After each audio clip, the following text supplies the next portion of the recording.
Another wonderful afternoon in Dehradun, my beautiful city.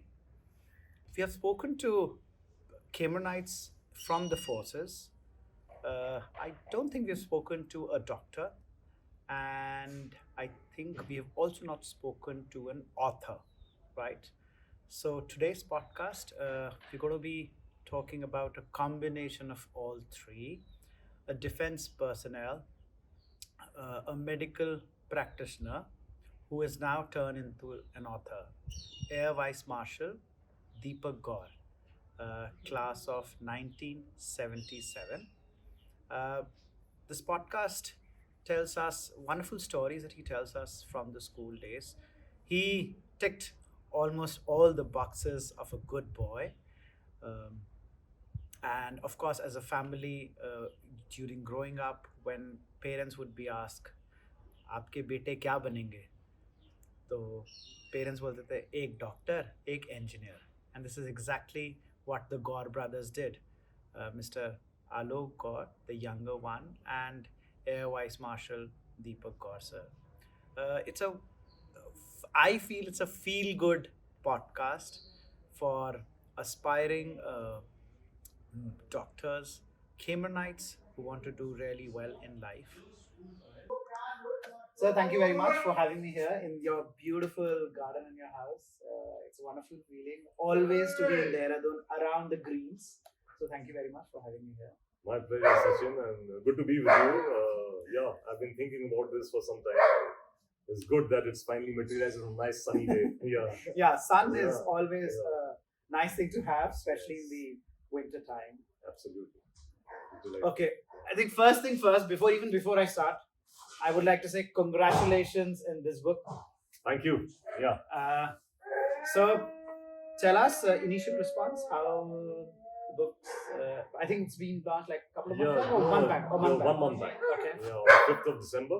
So I was delightfully surprised at the way young people, especially from the Air Force Medical Services, because it was launched during our annual conference in Bangalore.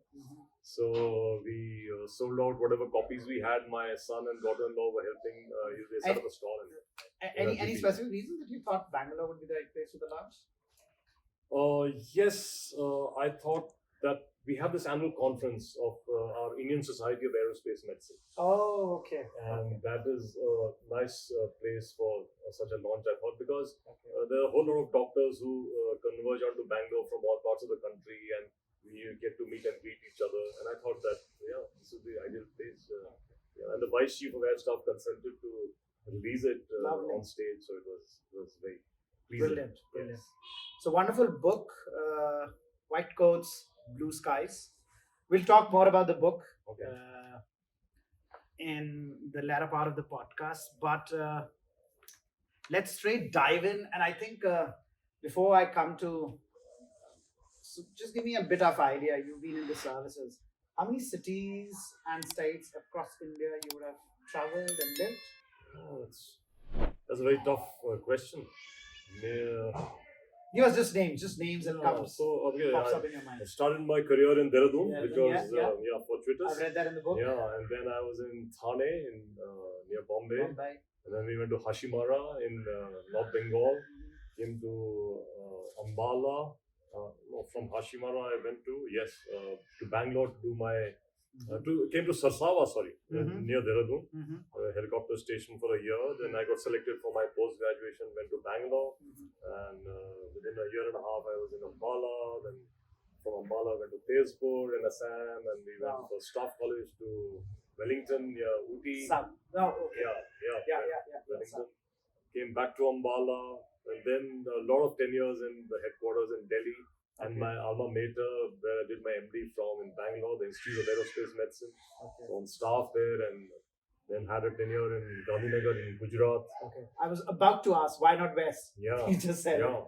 So Southwestern Air Command, and then went back to Bangalore to then command the institute where I had studied, which was again a great privilege and an honor. And then came to Delhi to a headquarters, back again to Bangalore to command, this time the largest hospital of the Air Force, the Command Hospital Air Force, Bangalore. And then I retired as the Principal Medical Officer of Training Command, which is also at Bangalore. Okay. So if you divide my career in the Air Force, it's largely 3 cities: Delhi, Bangalore, and Ambala. Delhi, Bangalore, Ambala. Yeah. But otherwise, a small sprinkling of so many other towns and cities, and a lot of temporary duties. Doctors get to move on temporary duties. So I've done temporary duties ranging from something like a month to 2 months. Places like Mount Abu, Dalhousie, Adhampur, Wow. Tawang, Okay. Dibrugarh, Okay. so Monbari, there's an airport station. Okay. A whole lot of places all over the country. Okay. Okay. And so, how is Dehradun, life in Dehradun different than all across India? So Dehradun has always been very close to my heart. I mean, because we grew up here. Yeah. I mean, although I was born in Ajmer in Rajasthan, but I have no memories of that place. And maybe I was just a year or 2 years old when my father came to a town called Dhakrani, which is a powerhouse, on the Yamuna Valley. From Dakpatra, the canal flows from Dhakrani to Dhalipur and to Hassan Barrage. Okay. So my father was the engineer in charge for these 2 powerhouses. Okay. So we grew up initially in Dhakrani from 62 to 66. Okay. 67 Jan we moved to Dehradun, and that's when I moved to Cambrian Hall. And 67 onwards till 76, when he got posted to Lucknow, we were in Dehradun. So that's why I had a long innings in school. So coming back to Dehradun, where it all started, was it planned or it just happened? So it was more because my father was here. I mean, he was in the UP State Electricity Board, and even they get a lot of short postings all over the state. UP, there was UP those days. Yeah. But as luck would have it, for me and my brother, he was in these hydroelectric projects, and the gestation is long. Okay. So once he completed one project and got into another, he had a long innings in Dehradun, and which is why we naturalized Uttarakhandis and Dehradaunites now. Yeah. Okay. And so, since we are talking about Dehradun,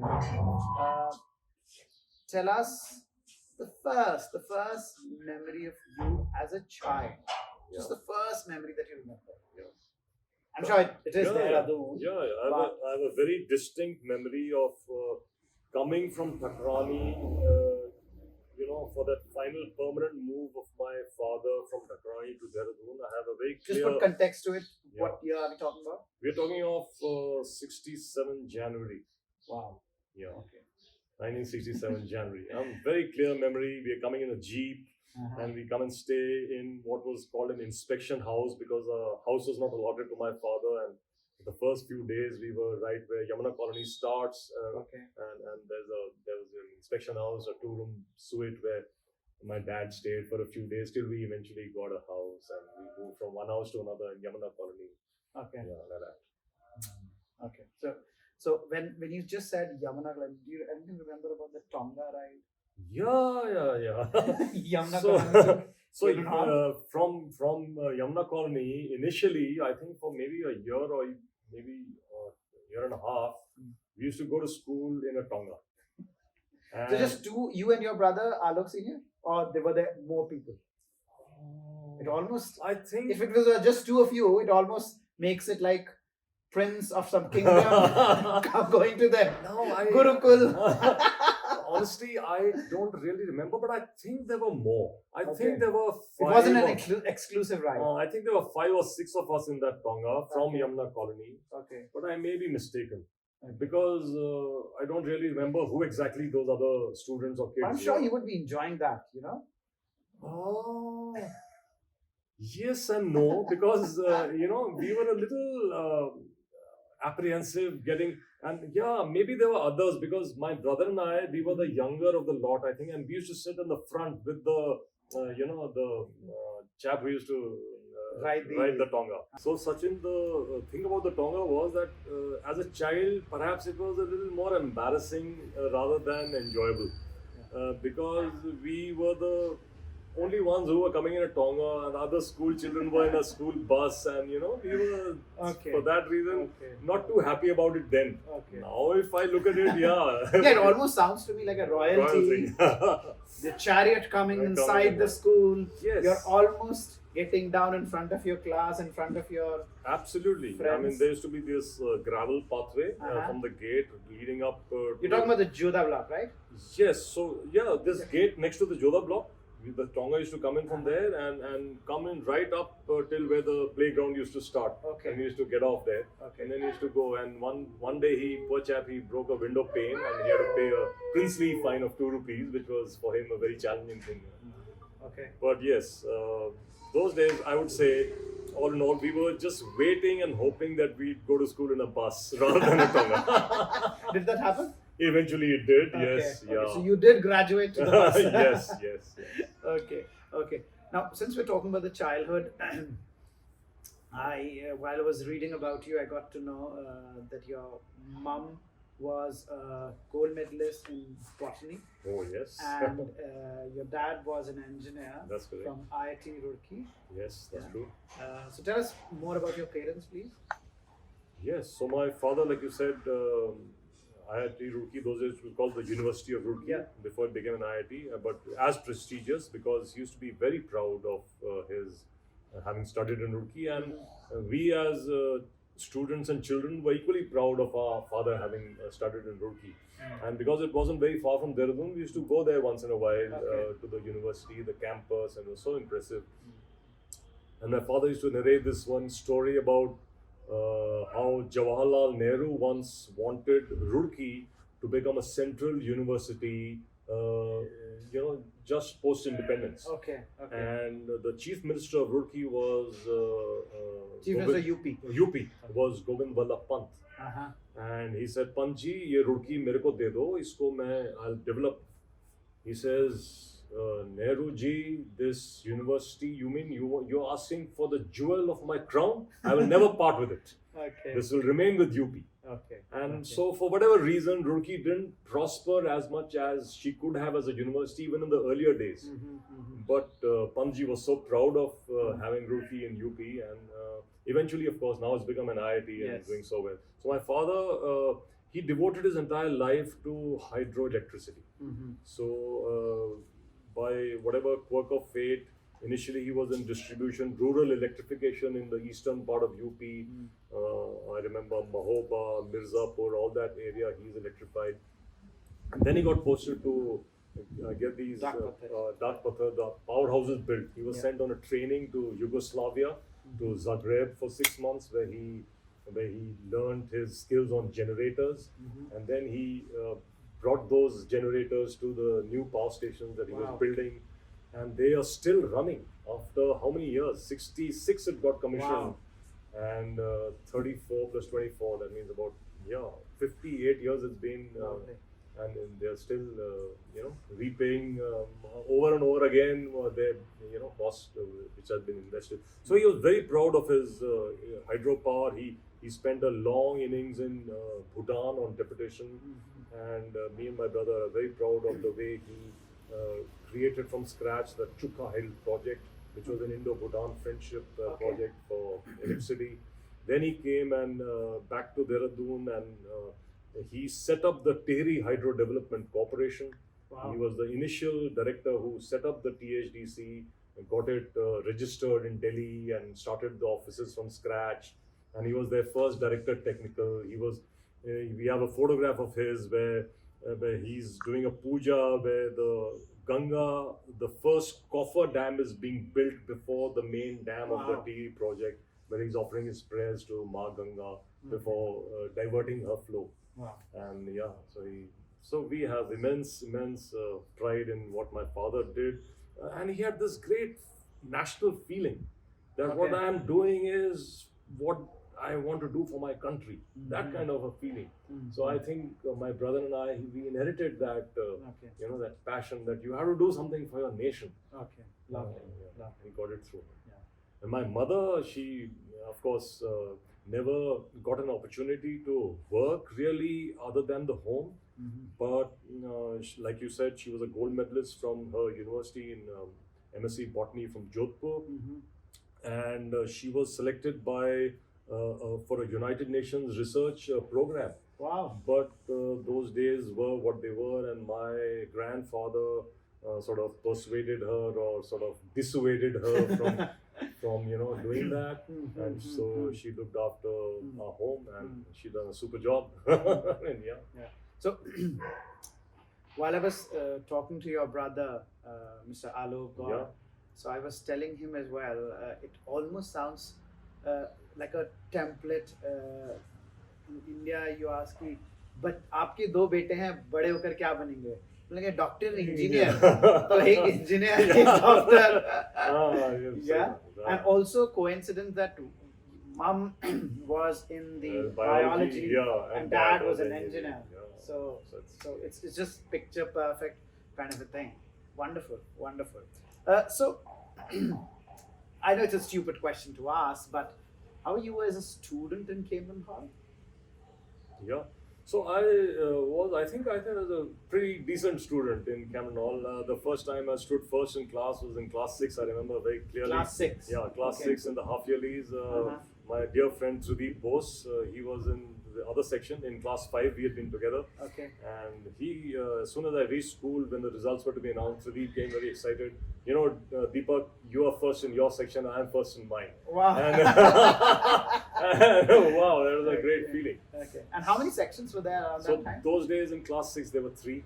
Okay, ABC. ABC. Okay. Yeah. Okay. And you were in section? I was in 6A, he was in 6B. Yeah, but great memories. So Miss Edwards was our school teacher, my class teacher in class 6A. Okay.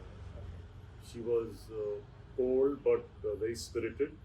And she used to teach us English, geography, a whole lot of other subjects, I remember. And our class was the closest to the principal's office. Okay.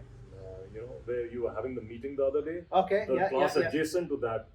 That class where you were having the meeting was also 7C, where I had studied later. Lovely. But I was in 6A, which was even closer to the principal's office. Okay. So apart from academics, was co-curricular sports your thing in the school? Yes, not to the extent that we would have liked it to be. I remember distinctly in class 7, I sort of told my mother that now I'm going to be staying in school and I'm going to be playing football and cricket and this and that. And she was highly upset. Because you were a day scholar, you had to go to the school to practice and stuff and get selected in one of the teams. So I remember about cricket, and I was still in the Colts age group. We used to have Colts juniors and seniors.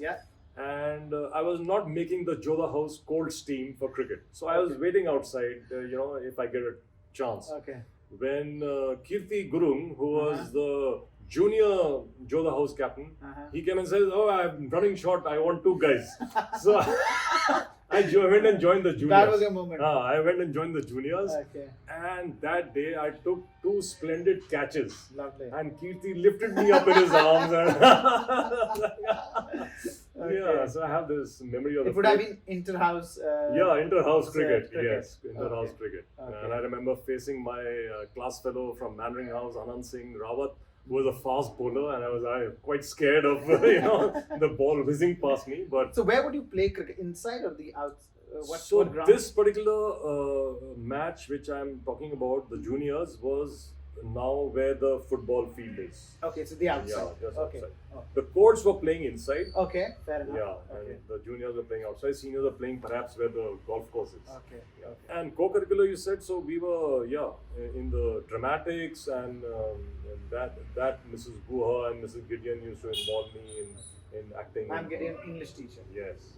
And Mrs. Guha also used to be in charge of organizing plays and things. So in English plays as well as Hindi dramas, I remember participating in school. You're talking about plays and dramas. You haven't mentioned about Servant of Two Masters. Yeah. And your glory in that play. In Servant of Two Masters, my dear friend Anup Gurung was the hero. He was the servant. Trafaldino Potocchio of Turin. That's what he was. Okay. So this is around the annual day kind of a thing. Yes, I think because so. I don't think Inter-House Dramatics was there. No. Because it started very late around our time. No, this was an annual. It's not a competition. I know. It was a play put up for the school, by the school, and of the school. And it was an annual day thing. It was coming to Dr. Anup Gurung was the hero. Yes, he was. Okay. And I had a double role. I was the first waiter and first porter. Double role. So how did you play double role? So Did you come? I had to change my dress and all and come. Was it a path-breaking role? It was a very minor role, just coming on stage and doing something, and some guy saying, "Here's tuppence for you." I didn't even know what tuppence was then, and then Mrs. Gideon would tell me there's 2 pennies. Okay. Yeah. So double role. Wow, interesting. I had a good time. But double role. That sounds very interesting. Yes, I remember changing quickly from one gear to another backstage. I'm sure you would have been very proud. Your parents would have come to the school and you would have said, Yes, they "Don't were forget there. to see me They were on there. the stage." Yeah, absolutely. Did you try your luck in dramatics later on? Yes, in college I did. So in AFMC I got a chance to be participating in plays put up by the college. Okay. Yes, maybe, and then we had inter-batch competitions. So I was there again in skits and drama. Okay. In school, in college. Okay. Yeah. You did talk about the campus, but tell us a little bit more. How? So you see the campus now, the school campus, Cambrian. How was it then around that? I think you did say red building. Yes. There was something else. The Saharanpur block. The Saharanpur block is now called the Dutre block. The junior block. The current junior block. Yes, the current junior block. At that point, also it used to be the junior block. Yes. So I've studied there in my class 4 and 5. Okay. In that block. So that was called the red block. It was called the Saharanpur block. Oh, that was any reason why Saharanpur block? Maybe, I don't know. This was towards the Saharanpur. I have no idea. We never questioned that. But I don't know whether someone from Saharanpur donated some building to Jodha Shamsher or something. I'm honestly not aware. Okay. But it was called the Saharanpur block before it got renovated, and now it wears a completely different look. Yeah. It looks much better and it's become bigger. Okay. Otherwise, those buildings were old. And so that's Saharanpur block, and then Juda block was Juda block. Juda block was called Red Building Red new building. Some people used to call it New Building. Others Red Building. I remember Red Building. Okay. Yeah. Okay. And auditorium was there? Auditorium wasn't there. In place of the auditorium, there were barracks where I started my class 2. When I joined school, it was in class 2. My first section was 2B. And I remember Miss K. Ahmed, who halfway through class got married and became Mrs. Matloob. She was our class teacher. Okay. Yeah. You did mention about Ma'am Matloob, so I was just coming to the next one. So I'll just name few teachers during your time and tell us more about them. Ma'am Matloob, Ma'am Saxena, Ma'am Gideon. Tell us their teachings. What do you remember? How did they? So Ma'am Matloob was very, very supportive. Like I told you, we moved from Dhakrani to Dehradun in 67 January. So till 66, I was studying in a very small school near Dakpathar. It was called Bramley Towers.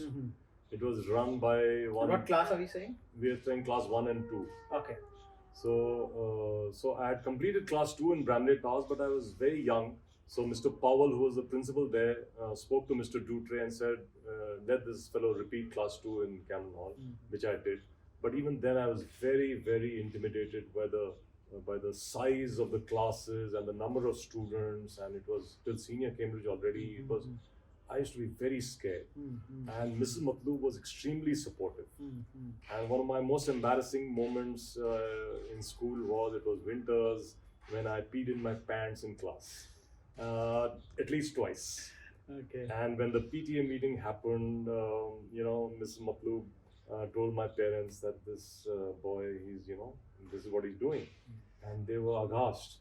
And they said, why can't you ask your teacher to go to the loo? But I didn't have the courage. But she was extremely supportive. She never ever ridiculed me or even pointed out when I was actually piddling in class. And I felt that was a great change in my life, to give me the confidence to be walking up to her and asking her, may I be excused to go to the toilet or something like that. And that's how I grew up, literally. From a small school to a big school. It was a big change. So Miss Matloob was very, very nice. Mrs. Gideon was our class teacher in class 7. Okay. 7C, she was my class teacher, and that was the class where you all were sitting having the meeting the other day. So she was teaching us almost all subjects except maybe Hindi She was taking all other subjects, if I remember right. Okay. And she was completely involved with all the students, completely, and encouraging us even to go to a home to get trouble sorted out. So she used to live just down Chakrata Road. I remember that because she was there around our time as well. So Dr. Gideon, and she had a table tennis table in her veranda where if you're waiting for your turn to be taught something in the evening, you could knock around. So this is not tuition. This is just this is just gratis. Wow. Yeah, just go up to her and it was she was very encouraging, and she used to bring us these cigarette pouches because her husband was a chain smoker. He used to roll his fags. And she used to, so all 7C was proudly having their pencils and erasers and sharpeners in these Capstan and Will's little pouches, and the other sections were, very jealous of us. Okay. So that really brought the class together. Of if course, you look at it, class 7C was, we were a different league. Yeah. How did you move from A to C? So it was random. I think it was. They wanted all kinds of students academically to go into various sections. Okay. So they should use. So would that shuffling happen every year? Every year.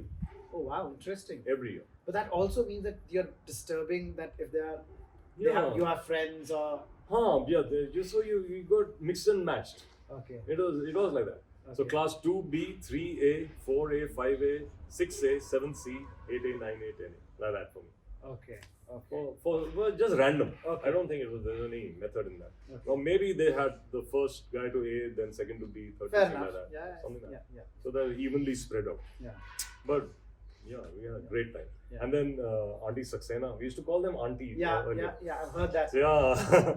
So she was teaching us biology in I think class 8, 9 and 10. Mm-hmm. And I was one of her favorite students. Mm-hmm. And she was a great teacher, and perhaps responsible for my interest in biology. In retrospect, I think yes, she played a great role in getting that biology thing into my head, and maybe that's why I finally chose medicine. Okay.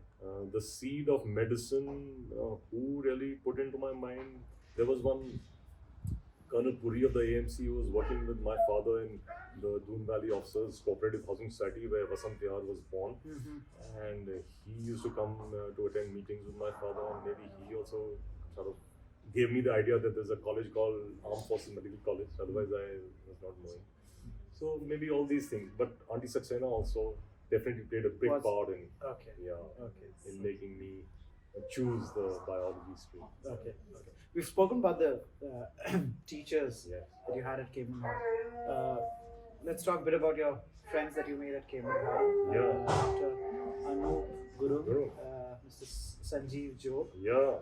I have these names. You can name more and talk about them. And how has been your friendship? Are you still in touch? You meet? Yes. How has your friendship? With Anup, it has been a completely. It's a serendipitous kind of thing because. One really gets to have been a class fellow in school and again in medical college. Wow! So with Anup, it's been a great journey together. And yes. And you became friends in Cambrian Hall. In Cambrian What Hall. class do you remember? So if I remember right, Anup very distinctly from class 8 onwards, but even before that. But from 8 onwards, I remember Anup. And I really, knowing each other very well. Okay. Yeah, and he was or maybe was it 8 or 9 where he and I were made to recite some parts of Merchant of Venice, and he did it better than I did, and so he became the servant of 2 masters. Oh, that's how he got the hero role. Yeah, I think it was something like that. Okay. Yeah, or maybe for some recitation competition, we were in the section. We were asked to do that, and he recited Shylock so very well. I distinctly remember that. Okay. But he's a great guy, and we've been friends ever since. Yeah. And in college, when I reached AFMC in the fresher term, I was a little late in reporting, and he was so very helpful to put me through the initial drills. And ever since, we've been great guys. Another thing about him is that he also taught you golf. Yes. Oh, You know, he in Delhi when we were together posted in Delhi. He was looking after the NDMC. He was the medical officer health for the NDMC, which is a very prestigious post for a doctor. And I was on deputation to the Directorate General of Civil Aviation. Okay. So that was an equally interesting and challenging appointment. And that is when one day he just took me to the Army golf course and told that starter, who's otherwise very stern, that ye mere dost hain and we are going on the course. So without hitting even a ball on the practice range, I was playing golf with him. And oh wow, it's been a great golfing journey ever since. Yeah, wonderful. And what a coincidence that few days back that I met both of you at the DSOI golf course. Yes. So it's a great joy now to play golf at DSOI because when you tee off from, I think it's hole number 7, it's very close to school. And invariably you find some children playing, and I always make a point to walk up to them, ask which house, and then talk about school, and then tee off. Okay. Yeah. Mr. Sanjeev Jog? Jog, I remember distinctly from class 8 onwards. So he came back from Doon School. He had gone for a short while to Doon School and came back to Cambrian Hall in class 8. And then we were class fellows, and we had great fun together. So Jog was one of the more mischievous boys in class. And I was the Sida Sada chap. Okay. But I learned some tricks under Jog. and he was a great boxer. So both Anup and Jog were great boxers. Jog won the most scientific boxer award, and he was Edward House. Anup and I were Jodha House. So Edwards, we had a little rivalry because my younger brother is also Edward. Still there, Edwards. But great fun. So Jog and I again have been in touch because even when we were studying in AFMC, so Sanjeev used to come over and stay in the hostel for a day or two sometimes. Oh wow! When he was in the Indian Navy. Okay. And then we've been in touch ever since. And whenever he comes to Dehradun, he comes and meets us, and we have some do together. Anyone else that I missed out naming from your I've got friends here in Dehradun who I've studied with. Bharat Batta is one such. Okay. Stays close by in Indiranagar and now hasn't come off late for many months, but otherwise comes and knocks at our door and has a cup of tea in the morning when he comes for his walk in Vasant Vihar once in a while. Okay. So he's a great guy to have around, and he's guided me in renovating my house and doing a whole lot of things since I come.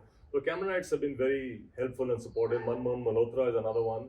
He's also here. He's got this furniture outlet on Chakrata Road just beyond Bindal Bridge, Regal Furniture. Okay. So when I feel like a coffee, I stop by and have that with him at his job. Yeah, it's wonderful. You're talking about the friends. I also got to know something about while you were in the school that something to do with your parents, that A, they didn't allow both the boys to attend socials, and B, you never got pocket monies. Yeah, I don't know who shared that with you. It must be Alok. But so, yes. Tell us, did you get to ask your parents why did they not, or they wanted you to be the textbook good boy all throughout? See, I don't know really, because it was a deliberate choice for my parents to put us in a co-ed school when we moved from Dhakrani to Dehradun. So that must have been a considered decision because St. Joseph's was those days a boys' school. And there were a whole lot from my colony going there. So, but yeah, my mother that way, I would say, was a little orthodox in or overly protective or whatever you might like call Puritan to, be a little, very much Auntie Gideon's friend when she made girls tie Rakhi on all the boys' wrists and all, and most of us were running away and things like that. But yeah, so that's how they were, I guess, in those days. So I don't really blame my mom for not allowing us to go for socials. But pocket money also, I mean, once in a while that 8 annas that she used to give us when the ice cream man used to come was rare, but never a routine pocket money. Okay. So I wonder whether it was a considered. Me and my brother also questioned our mom and dad. They never gave us pocket money. We used to give all sorts of stories. Ex friend of mine, he's getting such. why he's getting such. Such. So that's perfectly all right. You're not getting. You tell us what you want, we'll get that for you. Yeah, so something like that. Yeah, but you know, the tuck shop used to get for these 25 paise the peanuts and chips and 50 paise for the bun samosas. And very rarely we used to get something, okay, bun samosa treat today. But we remembered it that much more fondly because of that, I guess. Okay, perfect. Yeah, let's talk a bit about AFMC. And before even I come to AFMC, I believe you always wanted to get into All India Institute of Medical Sciences, and you thought the second best is AFMC, or was there any other story, or why AFMC? And I'm more curious to know is, was it the choice to go to forces, or was it the choice to go to medicine, or was it a love for both and you thought this is the right amalgamation? Yeah, so I didn't get into AFMC on my first attempt. Oh, is it? Yeah. Okay. So okay. I did my standard 12 from Lucknow Christian College in '78, and that year, although I was selected for the National Science Talent interview from Lucknow Christian College, I was the only one, but I didn't make it to the medical college, neither CPMT nor AFMC. Okay. And so that is when something inside me told me that I must strive and get into AFMC somehow the next year. Okay. And yeah, it just happened. Because it's, after all, quite a lucky break to get into such a college. Of course. Just 120 seats, I believe. Yeah, 120, 100 boys and 20 girls. And, wow. And among those 100 boys, there was a lot of extra marks if you were an armed forces person's, ward or son.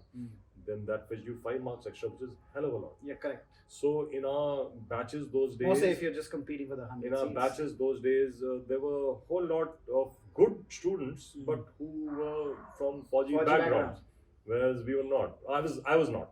So that much more proud to have Rees there. And yeah. So tell us days at AFMC and tell us some wild stories if you have. I'm sure you have. So yes, AFMC has been or was a very interesting part of growing up. Learning medicine in those environs with such a great group of friends in the hostel. Because AFMC, everyone is a hostler. Yeah. There's no one studying out from outside. There's no day scholars. And when you're together in a hostel, it's a cauldron. So you get really mixed up. So yes, I had my days of experimenting with a lot of things, including alcohol and some more. Yeah.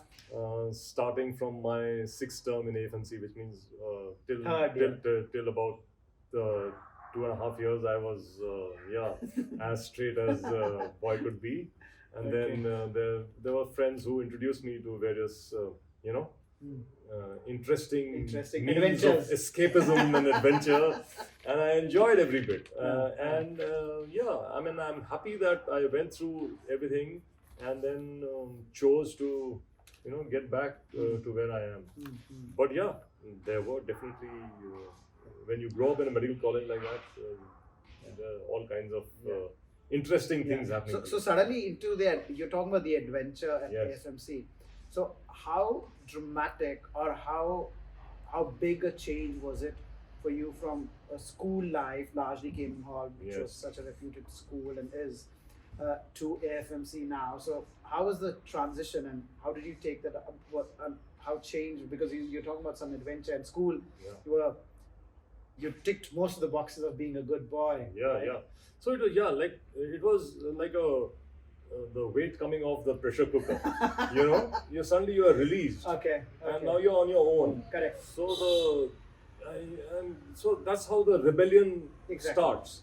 So the first thing which happened is to do away with getting up early in the morning and studying, which my mother used to perhaps enforce when we were in school. And the first thing that I did was stop getting up early and start studying late at night like most of the other guys. Correct. So you feel liberated and you want to exploit the limits of that freedom, and you don't really understand where you can be headed. But that's how college is, and AFMC was that way. very, very open and liberal, although it's Armed Forces Medical College, but in our times, we were not cadets. We were regular students like any other medical college. The hostel, the boys' hostel gates were open through the night. One could go and, do what one pleased and come back anytime, no questions asked. So there's great liberty. During 4th and 5th terms in college, I remember I was missing from college. I'd gone to Bombay with a sports team and not playing or doing any athletics, but just accompanying them and coming back or sometime. Okay. Things like that. So great times in college. Okay. Let's talk a bit about Namrata ma'am. Yes. So where did she come in your life, and was it love at first sight or friendship turning into love? Yes, so it was the latter because it was an arranged marriage with Namrata. My parents had shortlisted. Let's put years into context. What year are we talking so about? we're talking of 1986 when I was posted in Air Force Station Thane. Okay. And yes, so my mom and dad, once I went on a holiday to Bhutan where they were, and they shared with me a whole lot of girls' photographs and biodata, and and then we saw Namrata in Jaipur in, I think, the March of 1986, and then and I said, okay, let's go ahead. Okay. That's how it started. Okay. And then we got married in Dehradun, as luck would have it. My father was back here in the beginning of '87. We got married in Yamuna Colony of all places in February '87. Okay. Yes. Okay. So Namrata, and then of course, I learned so many things about my wife as we grew up together. Right from staying in Hashimara, which was a full-on place, 3rd day after wedding because there was an operation I read that in the book. going on. And she was there, and then of course, slowly and steadily, I've learned that there are so many things that you learn from each other. Correct. And sometimes fail to really appreciate how you have grown as a personality because of her. Exactly. And but now I have started realizing that more and more, and openly give credit to her because it's more than due. More than due. She's a great, accomplished homemaker. She's a fantastic horse rider. Wow. She's done some flying while she's in college, 18 hours of flying on the pushpath. So she's an all-round person. And so excellent. It's great to be with her.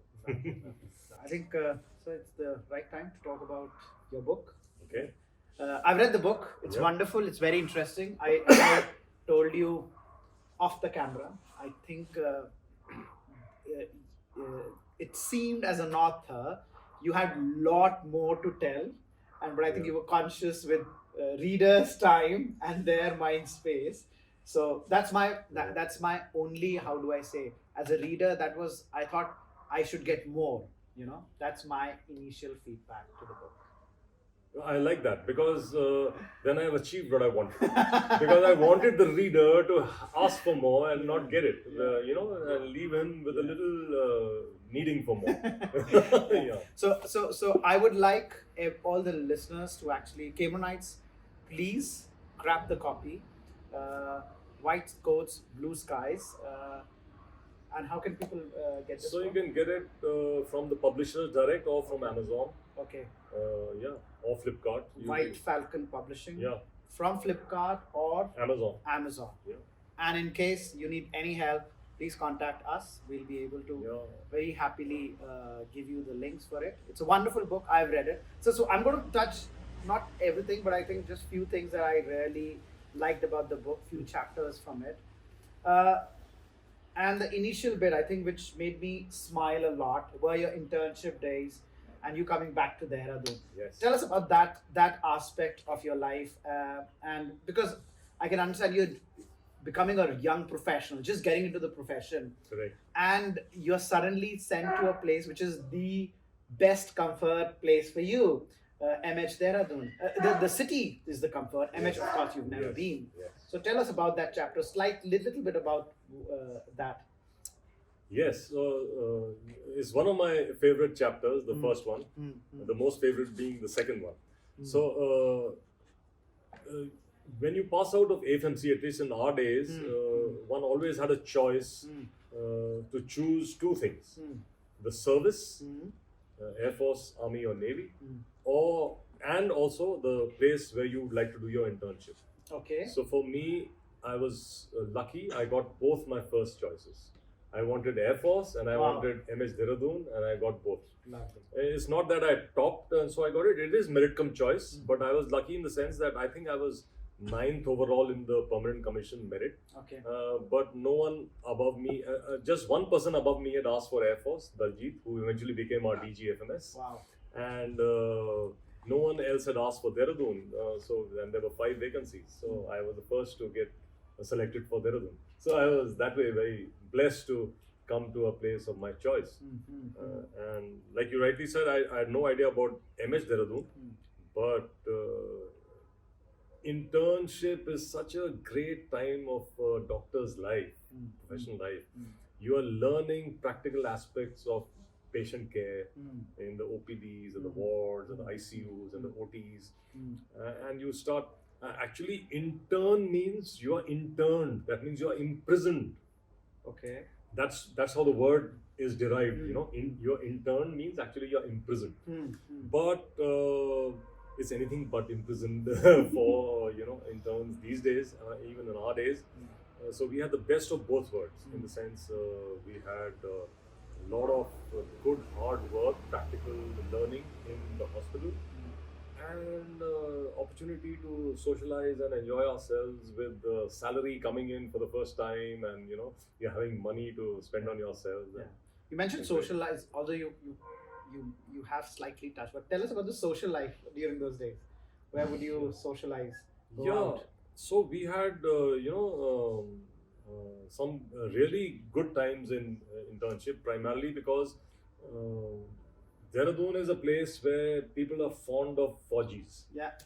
And young girls are no exception. So you got the right attention. Yeah, so I mean, it was, there were these dances arranged in the cant, in various units, and as young doctors, we all got invited, and we had a great time, going on our scooters and borrowing motorcycles to go to MKP and other such places, and we had a great time, and young nursing officers also looking for company. So we had a really good social life, in addition to learning. Yeah.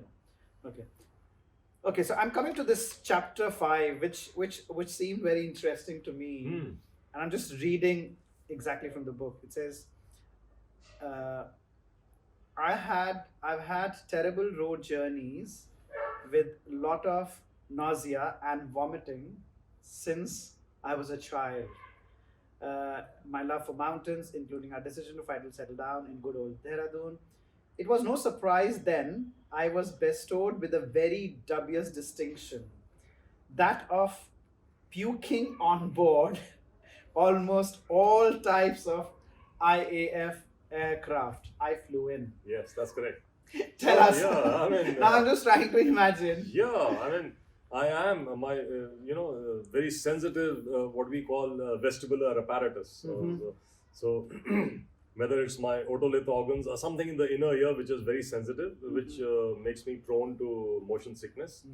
In fact, when one takes up aviation as a career, a very important part of the history taking is, do you suffer from motion sickness? And if a person says yes, then he's not taken in aviation. It's as simple as that.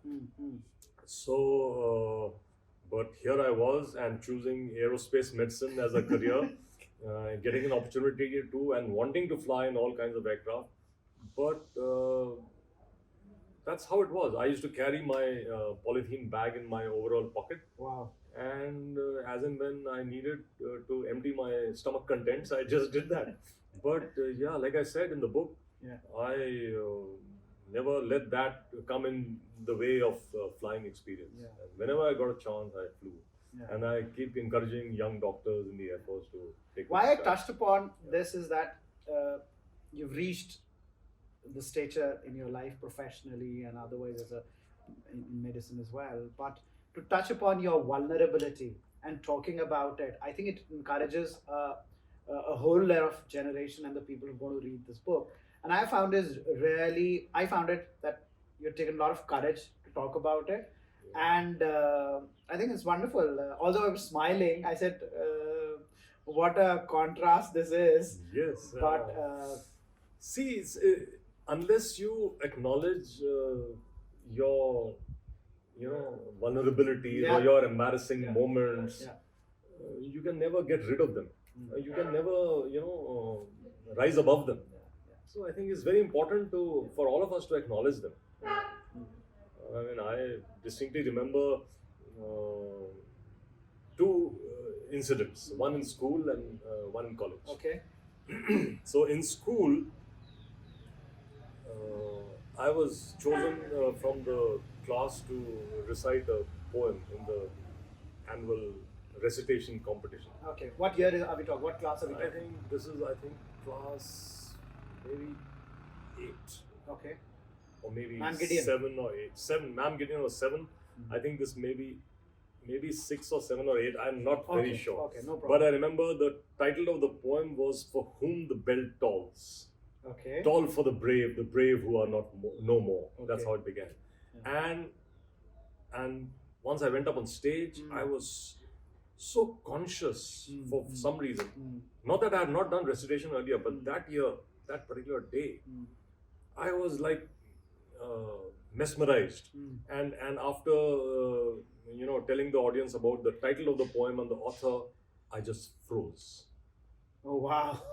I just had a blackout. I mean, blanked out. And I'm looking at the audience, and my teacher, she's waving or he's waving. I forget now who was waving at me and trying to voice out the words. And maybe it was only 10 seconds or 15, but to me it seemed like it was 2 minutes. And everybody looking at you. Toll for the brave. Oh my God. But after the poem was over, the students clapped. And when I went, my teacher, she hugged me and, So, I mean, I felt that because I had made a fool of myself, despite having made a fool of myself, I was completely and instantly forgiven and embraced. And that for me was a great, great feeling that, all is not lost because I have made a faux pas. That was a great supporting, nurturing moment for me in school. Beautiful. Yeah. In college, it didn't happen like that. In college, I trained hard to learn. This is AFMC? Pune? AFMC. Okay. AFMC in the 8th term. We're the final year of students. Final year. Yeah. And I learned to do the pole vault. And during practice, for pole vault, I could clear 7.5 feet comfortably, and was well in place for at least one among the top 6 positions, which should have earned my badge a point. Okay. And I was practicing hard, and I was on top of the world. And on the final day, I missed my 3 qualifying jumps at 6.5 feet. Oh. And when I fell with the bloody bar I just didn't feel like getting up from that sand pit. And I was so embarrassed, and I was so... it was a very difficult moment for me. But unfortunately, that day, I had to deal with all the demons myself. No one came to support me. And I missed my school. I remembered, But everything happens for the good, I guess. When I fought my own demons, perhaps I got rid of them eventually. Maybe I think over a period of time, and of course the age, I think the world, the universe was telling, it's time for you to get up on your own. So wonderful stories. Wow. Okay. So I'll talk about one more chapter, which is my favorite chapter in the book. Although I must tell you that it's a misleading, misleading title. It says Best Armed Forces Hospital of India. It sounds very simple, etc., etc. But I think what I loved about this chapter 8 was that it goes up and down and a roller coaster ride, and it talks about the challenge that you got to command, B, then you had this prestigious Raksha Mantralaya Raksha Mantri Mantri trophy. trophy to defend or to compete for. And then next you had this huge fraudster that you had. And what I liked about the entire thing, that although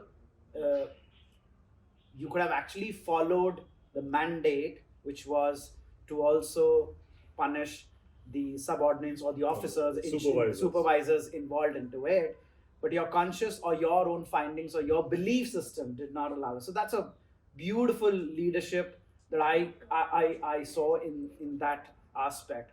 And I think even when that was not over, we talk about the Balakot attack. Yeah. And then while that was still not over, then we talk about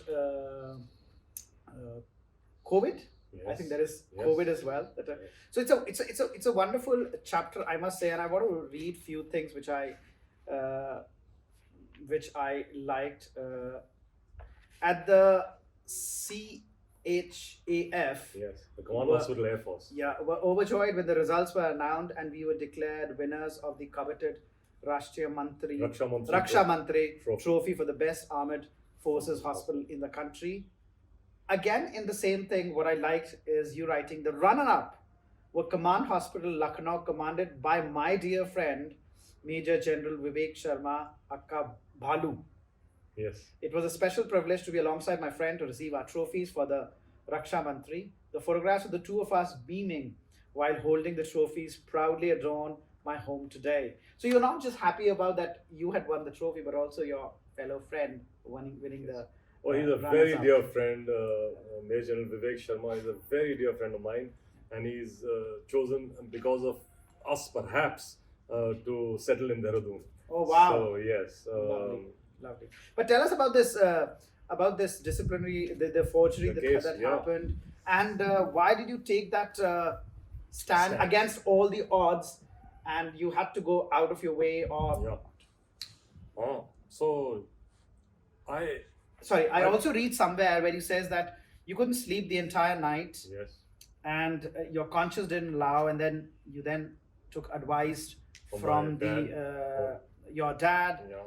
And that other officer who retired. The legal personnel. Yeah.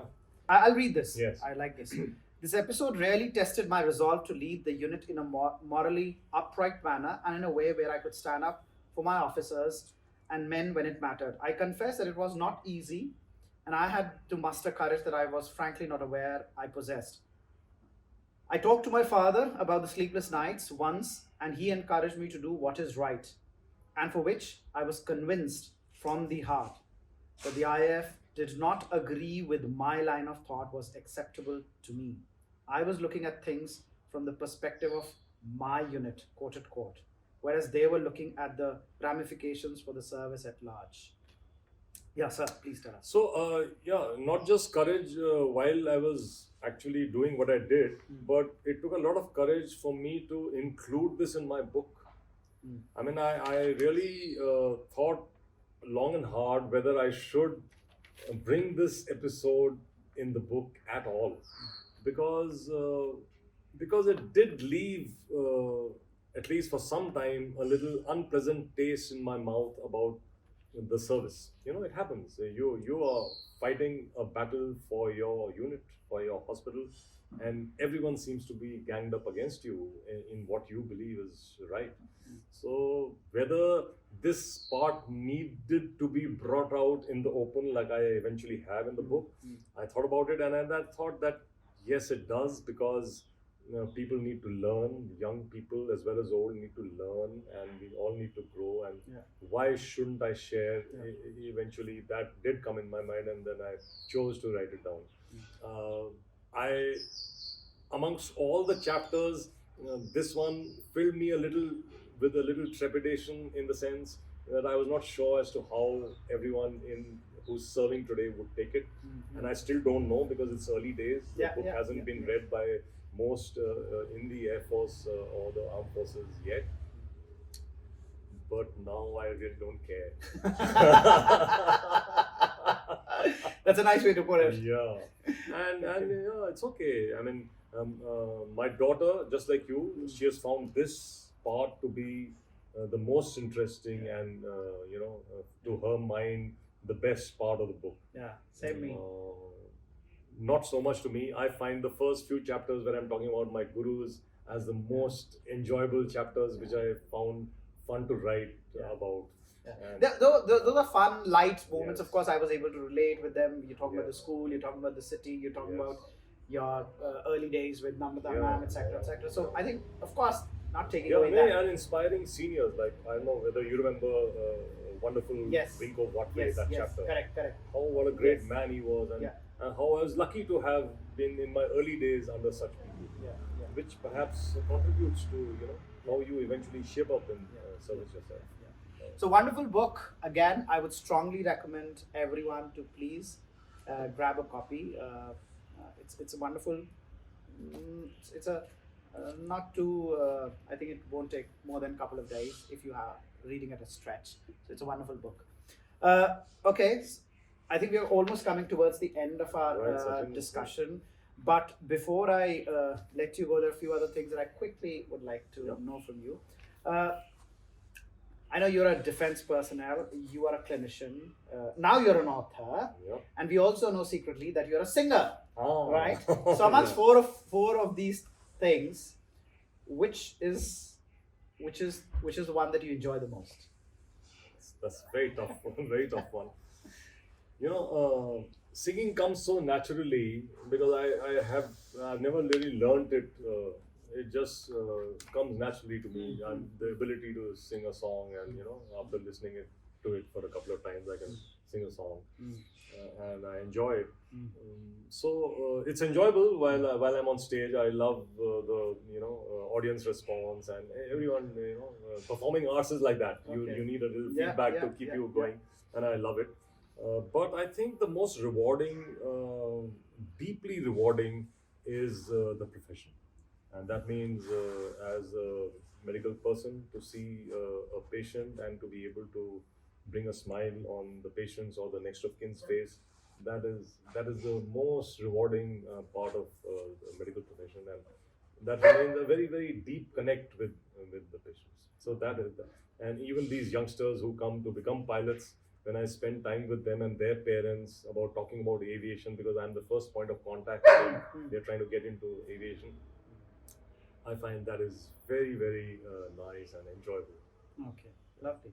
Okay, let's talk a bit about Cambrian Hall Alumni Association. An important aspect of the platform that we are talking about, and on the platform which this podcast will go out. Your association with Cambrian Hall Alumni Association, how did you get in touch, or how your journey started as an alumni? Would you remember first few years? So I think it was 2004 when the school celebrated.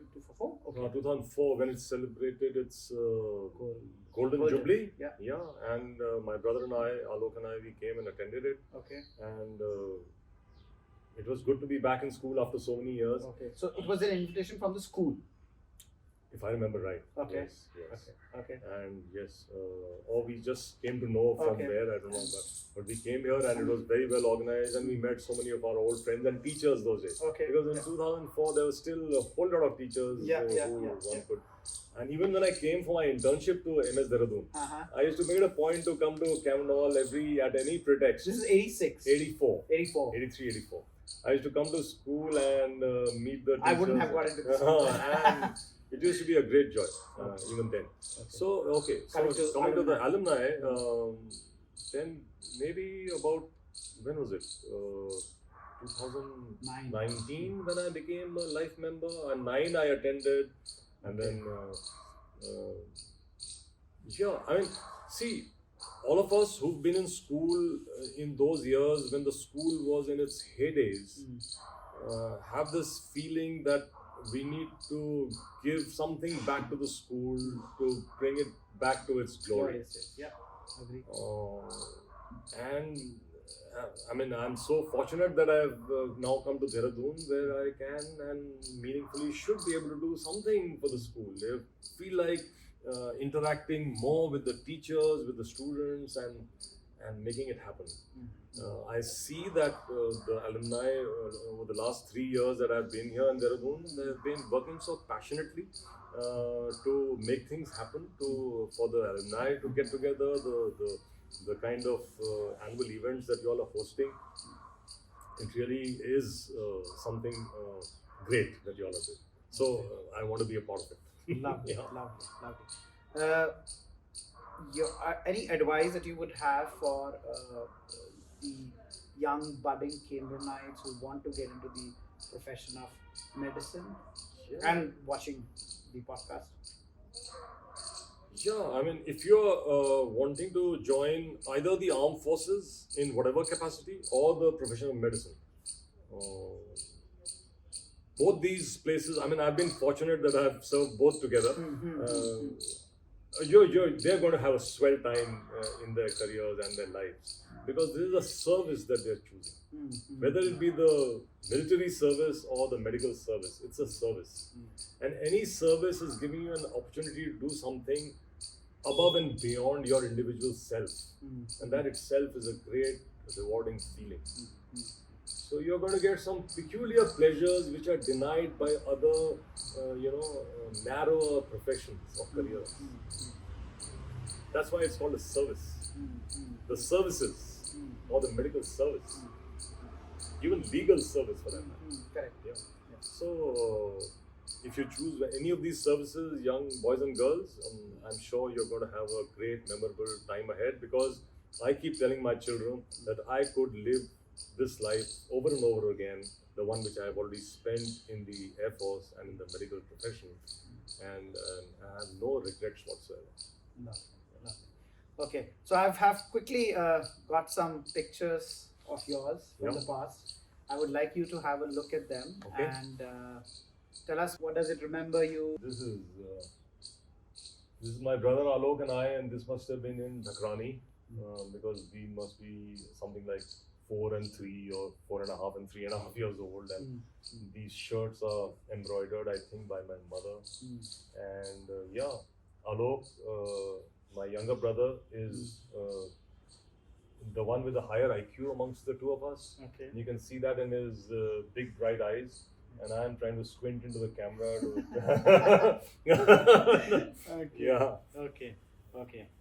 Let's see this one. Oh. So this also is not Cambrian Hall. I think this is Bramley Towers. Okay. This Dak Pathar. Yeah, Dhakrani to Dak Pathar. Okay.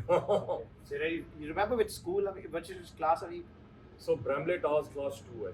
I was in class 2. He was And in you guys class look 1. identical. Yeah, some people used to confuse us as twins. Oh, this is my father. This is again Dhakrani. Sweetheart. I don't remember when this photograph was taken, but I'm so happy to see my dad being so handsome. Was it some festival or something? I don't think so. You wouldn't remember. This is my mother, and see how Alok is hugging her. He was always Mama's favorite boy, and I was Daddy's. But she gave us a lot of her love and time and energy. And you want to talk anything about your relationship with Alok Senior? Because I think whenever I've seen both of you, you're a perfect example of how brothers should be, and you almost seem to me like twin brothers. Yeah. And I've always seen, and this is something that I've admired him for, the amount of respect that he gives you. He always touches my feet. And addresses you as Bhaiya, even it is in public platform. So tell us a bit about your relationship with. I'm extremely proud of my younger brother, because, like you rightly said, he's absolutely unabashed in being his natural self. So that is a level that he has reached, is to completely be able to suppress one's ego. He's at a different level. The way he writes his poetry, the way his his emphasis on the effort and on the mehnat, and he actually brings it to his life. He's amazing. It's for everyone to see.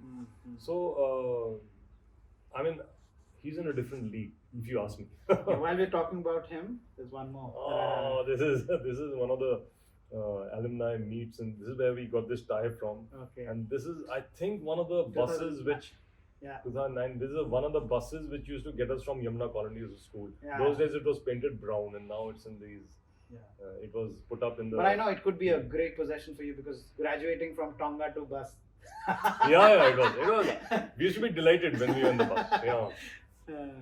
Okay. My father, I remember, had to pay $20 for the first student, that is me, and $10 for the younger per month. Okay. And that was princely. $30 a month was princely for the bus. Yeah. I have the last picture for you. This is with Saxena auntie on my left and Khanduri auntie on my right, and this is amazing picture. This is 2009. Yeah, looks like 2009. 2009, the summit, I believe. Yeah, sure. Amazing. Thank you. Okay. Before I let you go, any message that you have for the alumni in general listening to the podcast? A message, especially for the Cambrian Hall Alumni Association, how and what they can contribute? Anything that you want to say? I think we should not limit ourselves in whatever we have been doing. We've been doing a great job as an alumni. First, to bring the alumni together itself has been a great achievement, and now to actually make it grow, like you all have made it happen. And like you rightly said in the beginning, the aim of the alumni has to be to do something for the school, because we have to flow back to the school. So we have to keep finding ways and means. We have to remain open and relentless to get the school to improve. That has to be our reason for existence. And I wish all of us all the very best in this endeavor. Yeah. Thank you very much, sir. And I won't let you go before you have to hum something for us. You said you enjoy that the most. So anything that perfectly for the occasion to sum up our podcast. Okay, there's a song which is one of my favorites. It's a very old song which was sung by my dear friend Col Dr. Datta. He's a cardiologist, and during COVID times, when all of us were ensconced in our homes, he sent it on the badge group, singing this with his guitar in his balcony. And it's called "Here Comes the Rainbow Again." It's a song of hope about human beings. The scene was a small roadside cafe. The waitress was washing the floor. Two drivers were drinking their coffee, and two oaky kids by the door.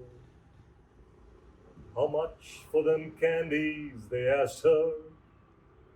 How much do you have, she replied. We have just a penny between us. Them's two for a penny, she lied. And the daylight grew heavy with thunder. There was smell of the rain on the wind. Ain't it something so human? Here comes the rainbow again. One truck driver said to the waitress as the kids went outside, them candies ain't two for a penny. So what's it to you, she replied. So they silently finished their coffee, got up and nodded goodbyes. And she said, hey, you left too much money. So what's it to you, they replied. And the sky grew heavy with thunder. There was smell of the rain on the wind. Ain't it just like a human? Here comes the rainbow again. Lovely, lovely. Thank you very much, sir. It was a pleasure. Same here, Sachin. God bless. To greater heights.